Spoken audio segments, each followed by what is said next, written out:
Bismillahirrahmanirrahim. Assalamualaikum warahmatullahi wabarakatuh. Alhamdulillahilladzi bi ni'matihi tatimmus shalihat. Wassalatu wassalamu ala sayyidis sadat sayyidina wa maulana Muhammadin wa ala alihi wa sahbihi ajma'in. Amma ba'd. Qala Allah subhanahu wa ta'ala fil Qur'anil Karim, a'udzu billahi minasy syaithanir rajim. Bismillahirrahmanirrahim. Qul hal yastawi alladhina ya'lamun walladhina la ya'lamun innama yatadhakkaru ulul albab. Shadaqallahu maulanal azim.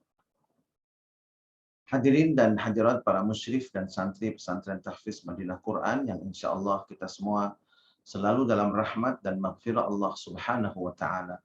Alhamdulillah, kita bersyukur kepada Allah atas berbagai nikmat yang Allah limpah curahkan kepada kita. Wabil khusus nikmat iman dan Islam. Mudah-mudahan dengan iman dan Islam, Allah subhanahu wa ta'ala bahagiakan dan selamatkan keluarga kita, anak-anak keturunan kita di dunia dan di akhirat. Mudah-mudahan dengan iman dan Islam, kelak Allah subhanahu wa ta'ala anugerahkan kepada kita husnul khatimah. Dan mudah-mudahan dengan iman dan Islam, kelak Allah subhanahu wa ta'ala pertemukan kita dengan kekasih hati kita, Nabi besar Muhammad sallallahu alaihi wasallam, meraih syafaat beliau, berkumpul bersama orang-orang yang saleh di dalam surganya Allah subhanahu wa ta'ala. Amin, amin, amin, ya Allah, ya Rabbal Alamin. Jamaah rahimakumullah, dalam kesempatan ta'lim kita pagi hari ini, kita akan membahas secara spesifik mengenai berbagai fatwa seputar hukum bunga di lembaga keuangan khususnya perbankan. Bagaimana hukum bunga bank dan bagaimana ulama-ulama kontemporer menyikapinya dan apa saja pendapat-pendapat para ulama di zaman kita saat ini, karena memang tentunya bank belum ada di zaman Nabi besar Muhammad sallallahu alaihi wasallam, sehingga jamaah rahimakumullah ini merupakan lahan atau bidang dari ijtihad para ulama di masa modern ini. Melalui ta'lim pagi hari ini, mari sama-sama kita lihat bagaimana pendapat ulama-ulama di dunia, dan kemudian juga nanti kita akan mengerucut kepada pendapat ulama-ulama di Indonesia melalui barangkali perwakilan ormas-ormas besar di Indonesia seputar hukum bunga bank. Jamaah rahimakumullah, kita awali dengan bagaimana hukum bunga bank di mata para ulama di dunia. Dalam Muktamar Islam kedua di Kairo pada tahun 1965 yang dihadiri oleh 150 ulama dari 35 negara Islam, hasil Muktamar Islam kedua di Kairo ini memutuskan bahwa bunga bank dalam segala bentuknya adalah pinjaman yang bertambah. Artinya akadnya adalah akad qard, lalu kemudian ada kelebihan yang ditetapkan sebelum pelunasan hutang tersebut.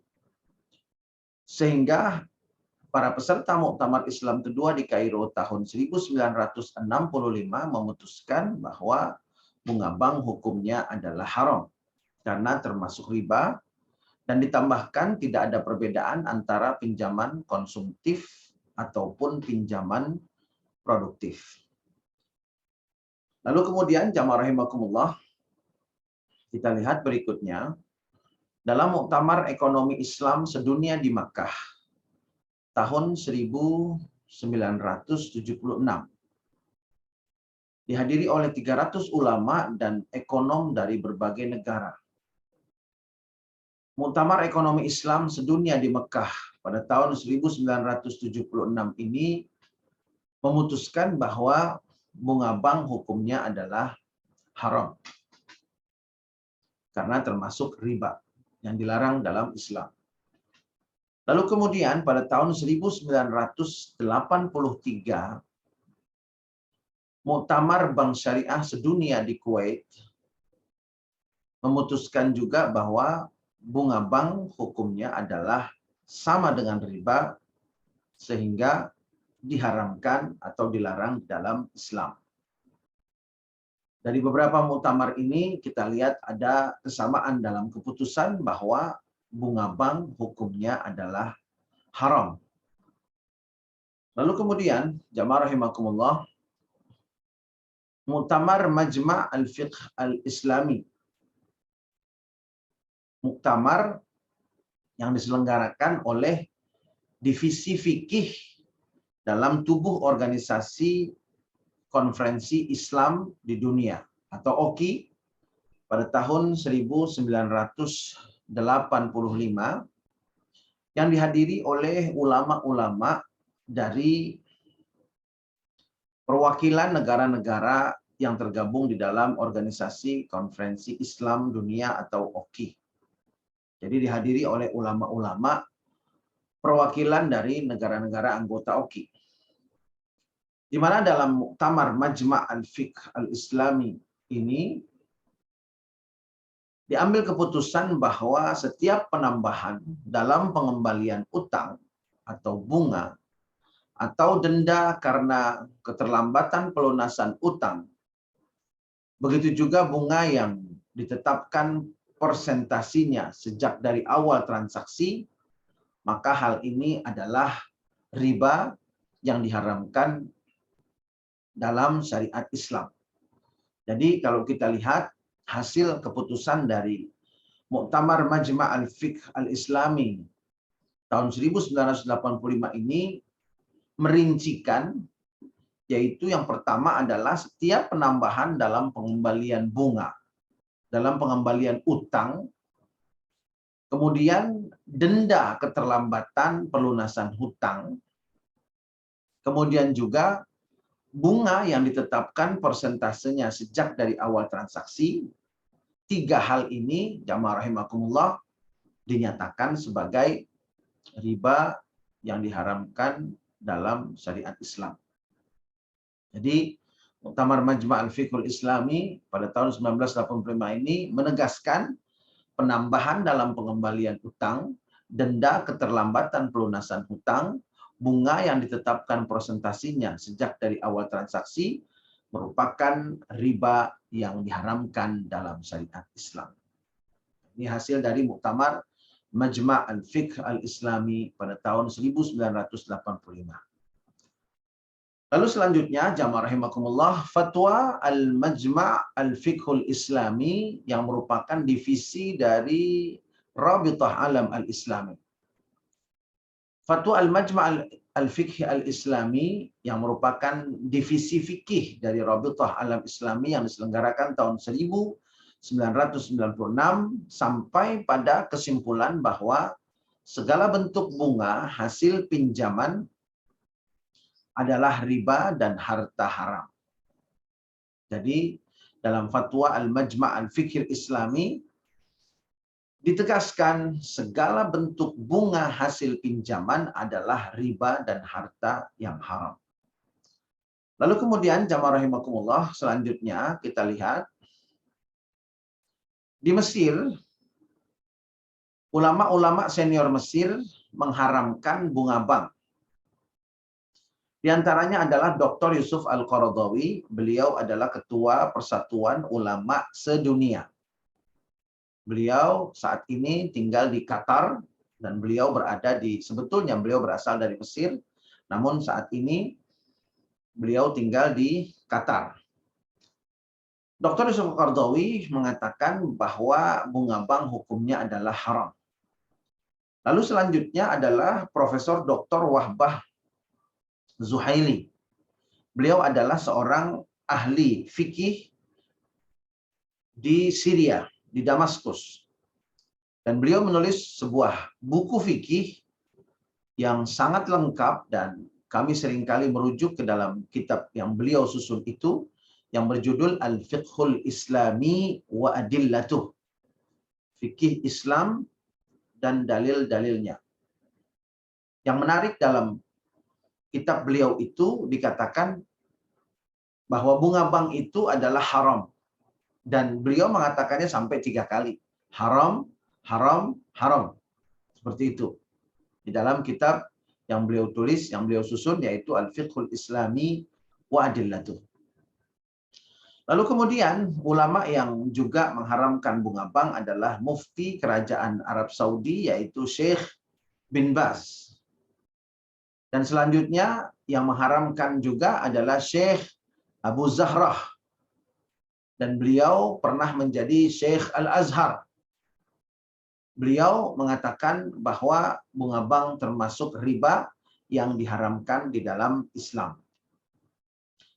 Lalu jamaah rahimakumullah, yang berikutnya adalah Syekh Jadul Haq Ali Jadul Haq. Beliau juga termasuk Syekhul Azhar, pernah menjadi Syekh Al-Azhar semasa hidupnya.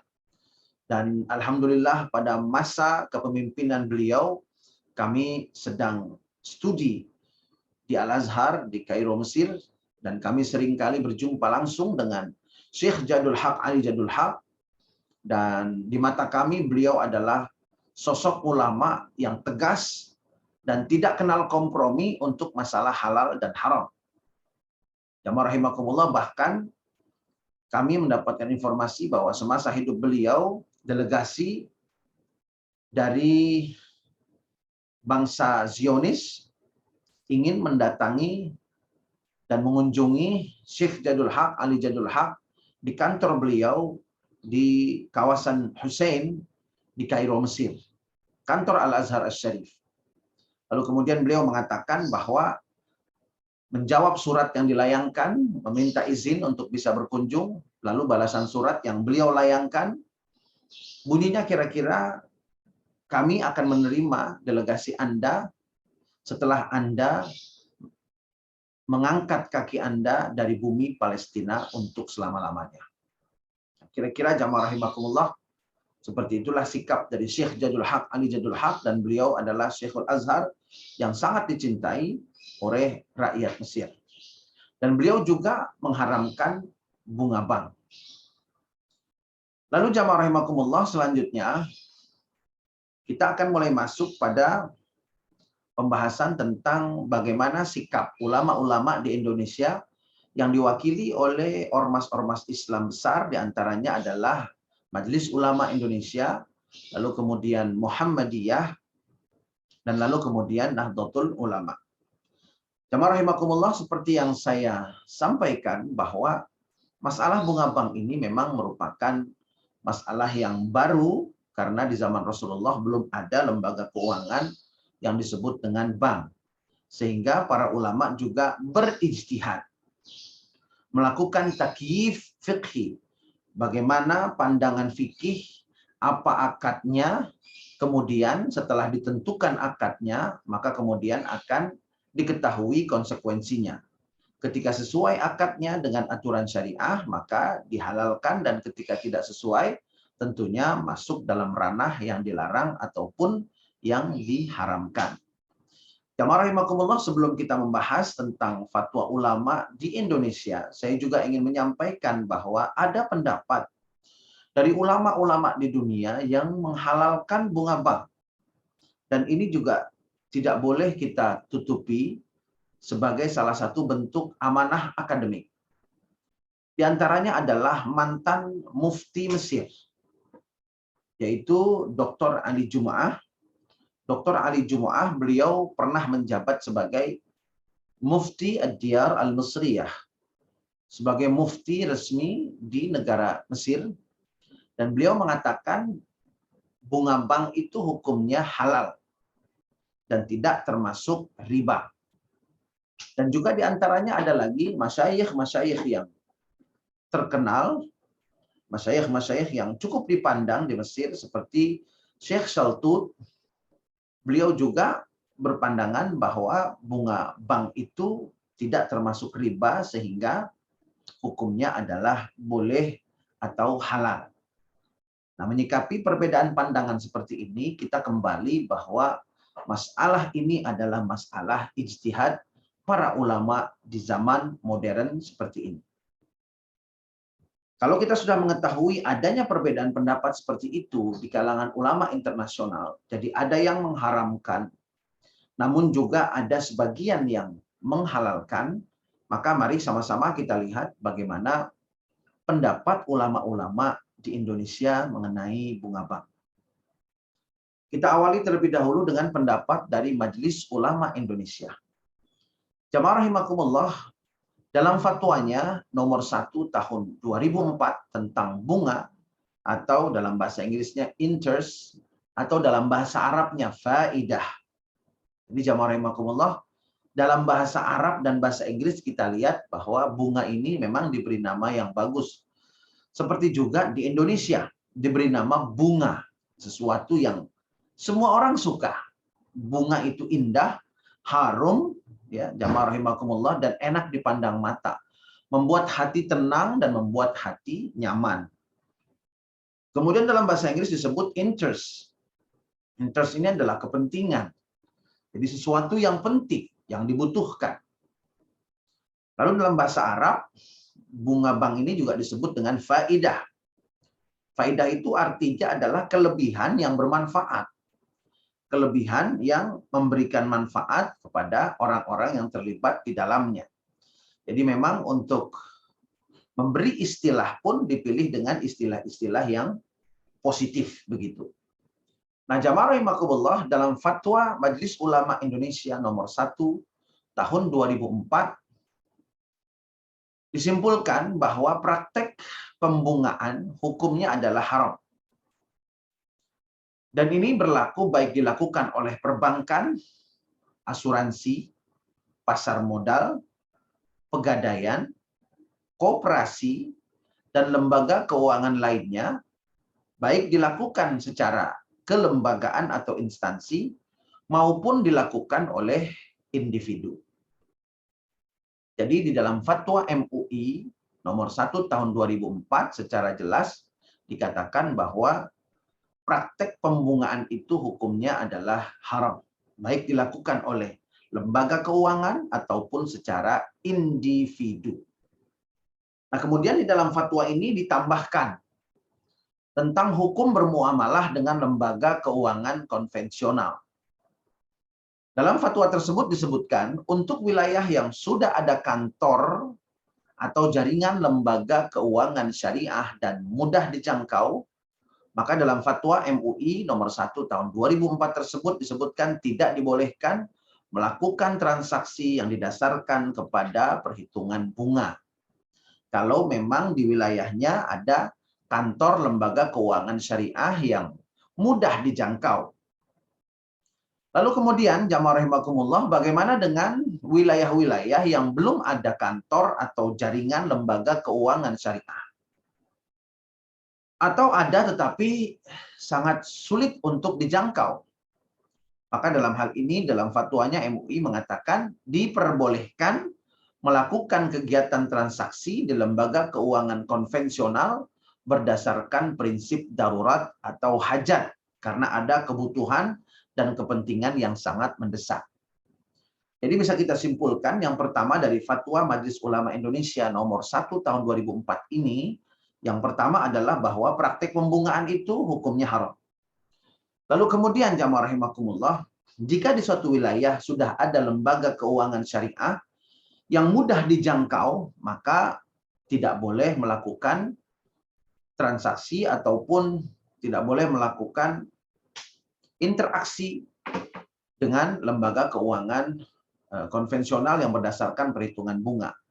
Di wilayah-wilayah yang belum ada jaringan lembaga keuangan syariah, maka kemudian ketika ada kondisi darurat dan ketika ada kebutuhan atau kepentingan yang sangat mendesak, maka boleh bertransaksi dengan jaringan lembaga keuangan konvensional dengan prinsip darurat tadi dan karena ada kebutuhan atau kepentingan yang sangat mendesak. Nah, jamaah rahimakumullah, fatwa ini ditetapkan pada tanggal 24 Januari 2004 Masehi atau 5 Zulhijjah 1424 Hijriah di Jakarta, di mana pada waktu itu komisi fatwanya diketuai oleh Kiai Haji Ma'ruf Amin dan sekretarisnya adalah Dr. Andes Hasanuddin MAG. Nah, jamaah rahimakumullah, melihat fatwa MUI ini saya jadi teringat apa yang disampaikan oleh guru saya yaitu Dr. Yusuf Al-Qardawi, karena beliau juga adalah lulusan dari Al-Azhar Asy-Syarif Kairo Mesir. Beliau mengatakan bunga bank itu haram. Seperti yang sudah saya sampaikan tadi. Namun ketika ada kondisi yang darurat, kebutuhan mendesak, maka kita boleh membuka rekening di bank konvensional. Hanya saja beliau mengatakan, membuka rekening di bank konvensional bukan untuk tabungan. Sekali lagi beliau menjelaskan, bukan untuk menabung. Kalau menabung, di perbankan syariah. Kemudian digunakan rekening di bank konvensional karena ada kondisi darurat, ada kondisi kepentingan dan kebutuhan yang mendesak hanya sebatas lalu lintas finansial saja. Sebatas transfer saja. Lewat begitu saja. Tidak mengendap di rekening tersebut. Nah, dalam kondisi seperti ini, jamaah rahimakumullah, Syekh Dr. Yusuf Al-Qaradawi mengatakan boleh hukumnya untuk membuka rekening di bank konvensional. Jadi untuk sekedar lalu lintas saja diperbolehkan. Tetapi untuk menabung, menyimpan uang, maka hendaknya disimpan di bank syariah. Lalu bagaimana dengan fatwa dari ormas lain di Indonesia, yaitu Muhammadiyah? Kita lihat jamaah rahimakumullah, bagaimana hasil dari Muktamar Tarjih Muhammadiyah. Muktamar Tarjih Muhammadiyah pada tahun 1968 di Sidoarjo, Jawa Timur, dan juga hasil dari Munas atau Musyawarah Nasional Majelis Tarjih Muhammadiyah di UMM, Universitas Muhammadiyah Malang, pada hari Ahad tanggal 4 April 2010. Jadi yang satu adalah Muktamar Tarjih tahun 68, Muktamar Tarjih ini kemudian diubah namanya menjadi Muktamar Nasional. Dan kemudian dilanjutkan dengan Muktamar Nasional pada tahun 2010. Keputusannya adalah, dan ini menurut saya keputusannya sangat unik ya hadirin sekalian, sangat unik. Yang pertama, bunga bank swasta haram. Jadi sekali lagi, bunga bank swasta haram. Itu penegasannya. Bank swasta hukum bunganya haram. Lalu kemudian yang kedua, bunga bank pemerintah termasuk mutasyabihat atau termasuk hal yang syubhat. Syubhat ini ya antara halal dan haram seperti itu, samar-samar, tidak jelas hukumnya.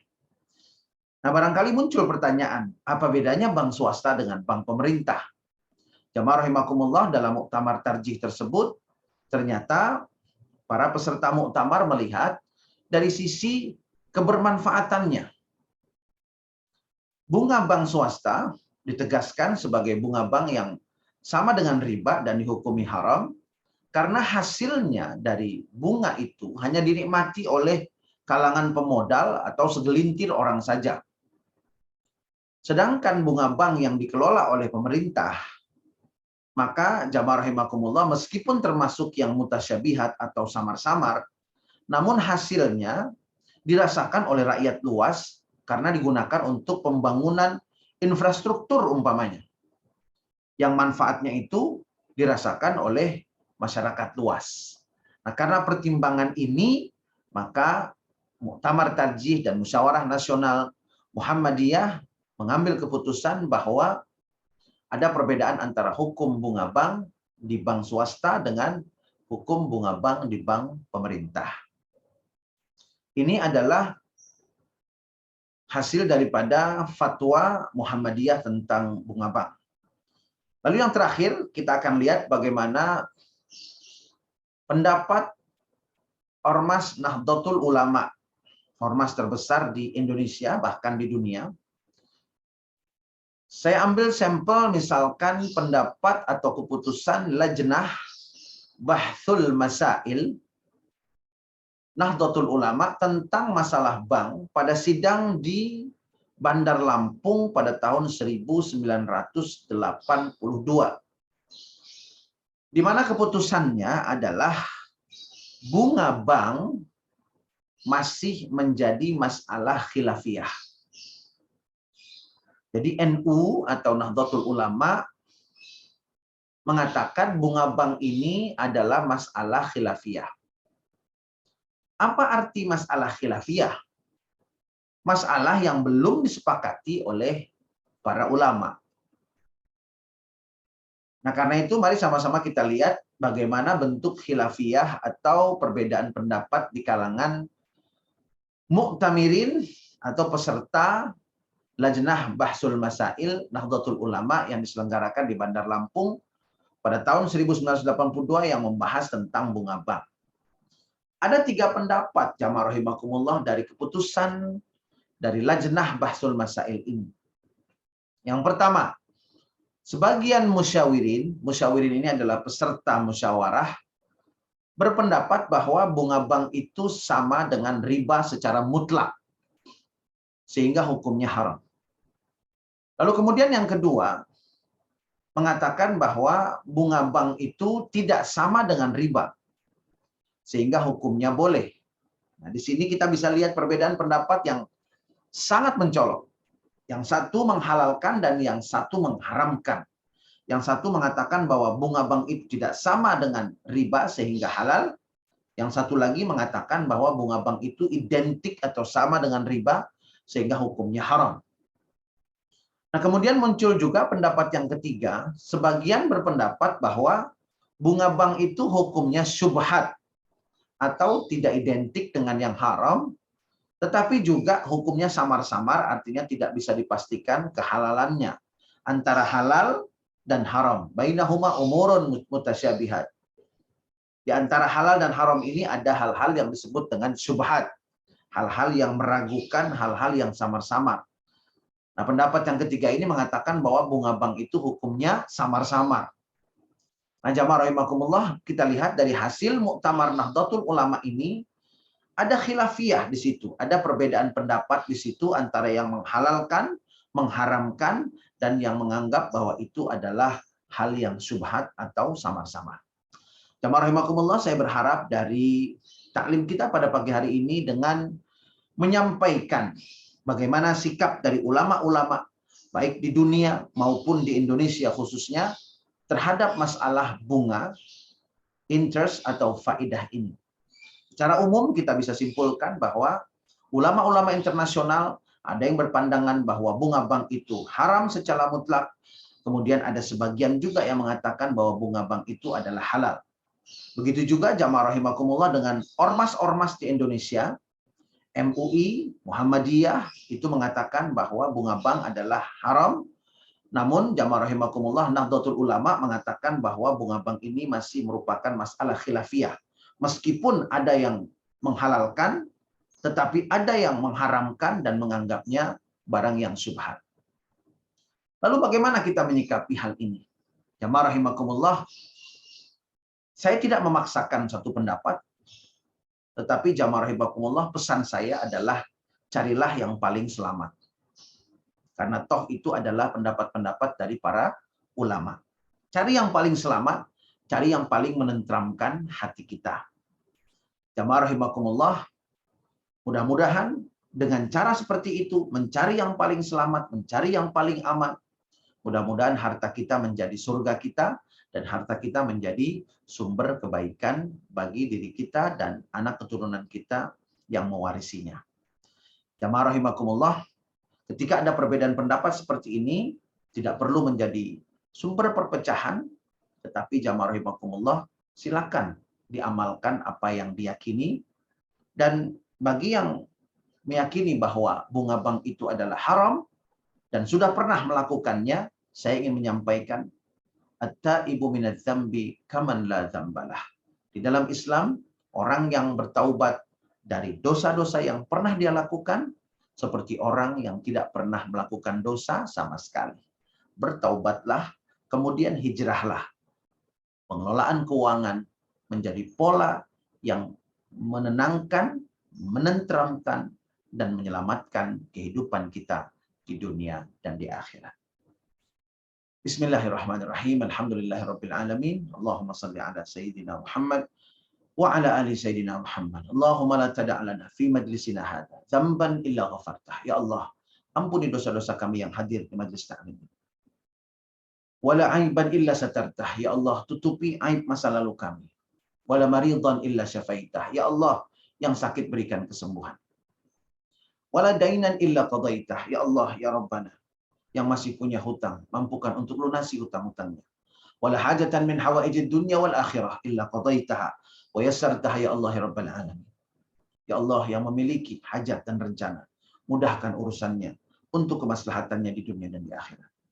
Rabbana hab lana min azwajina wa dzurriyyatina qurrata a'yun waj'alna lil muttaqina imama. Ya Allah ya Rabbana, anugerahkan pada kami pasangan hidup kami, anak-anak keturunan kami, jadikan mereka semua ya Allah penyejuk mata kami, dan jadikanlah kami pemimpin orang-orang yang bertakwa.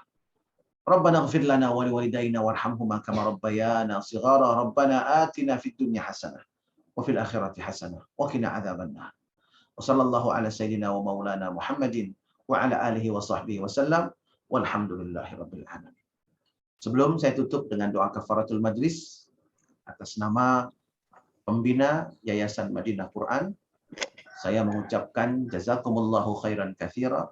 Terima kasih sebesar-besarnya, penghargaan yang setinggi-tingginya kepada jamaah Majelis Ta'lim Madinah Quran yang telah mendukung dan mensupport pesantren tahfiz Madinah Quran.